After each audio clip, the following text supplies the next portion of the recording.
James Whitcomb Riley was born on October 7, 1849 in the small town of Greenfield, Indiana.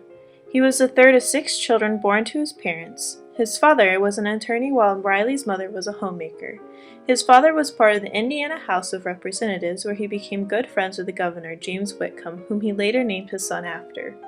Riley was a quiet boy, not talkative, who would often go about with one eye shut as he observed and speculated. His mother taught him to read and write at home before sending him to the local community school in 1852. He found school difficult and was frequently in trouble. Often punished, he had nothing kind to say of his teachers and his writings. Riley was most fond of his last teacher, Lee Harris. Harris noticed Riley's interest in poetry and reading and encouraged him to pursue it further. Riley's school attendance was sporadic, and he graduated from 8th grade at age 20 in 1869. In an 1892 newspaper article, Riley confessed that he knew little of mathematics, geography, or science, and his understanding of proper grammar was poor. Later, critics pointed to his poor education as a reason for his success in writing. His prose was written in the language of common people, which spurred his popularity. When Riley was 10 years old, the first library in his town opened. Riley soon developed a love for literature, and the poems of Charles Dickens fastly became Riley's favorites. These poems were great influences on Riley's future writings. Riley's father enlisted in the Union Army during the American Civil War, leaving his wife to manage the family home.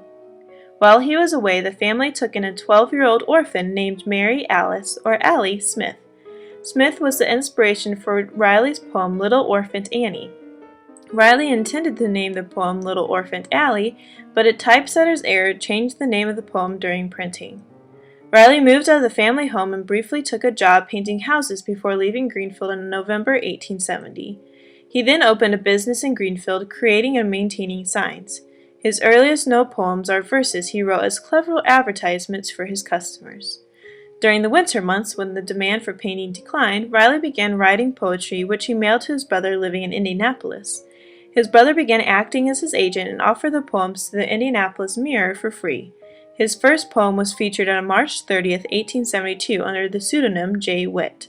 Riley wrote over 20 poems to the paper, including one that was featured on the front page. In August 1878, Riley followed Indiana Governor James Williams as speaker at a civic event in the small town near Indianapolis. He recited a recently composed poem telling of life in Pioneer, Indiana. The poem was well received and was given glowing reviews in several newspapers. In 1901, Riley's doctor diagnosed him with a nervous disorder. In 1909, Riley was stricken a second time with Bell's palsy and a partial deafness. The symptoms only gradually eased over the course of the year. In July 1910, he suffered a stroke that paralyzed the right side of his body. Since the mid-1880s, Riley had been the nation's most read poet, a trend that accelerated at the turn of the century. Demand for his works was so large that the level of popularity he achieved has not since been surpassed by any poet in their lifetime. Riley's image became a nationally known icon, and many businesses capitalized on his popularity to sell their products. Hoosier Poet brand vegetables became a major brand in the Midwest. In 1912, the governor of Indiana instituted Riley Day on the poet's birthday. Schools were required to teach Riley's poems to their children, and banquet events were held in his honor around the state. In 1915 and 1916, the celebration was national after being proclaimed in most states. The annual celebration lasted in Indiana until 1968. In early 1916, Riley was filmed as part of a movie to celebrate Indiana's centennial. On July 27, 1916, Riley suffered a second stroke. He covered during the day to speak and joke with his companions.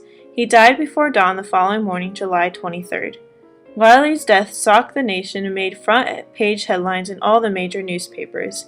President Woodrow Wilson wrote a brief note to Riley's family offering condolences on behalf of the entire nation.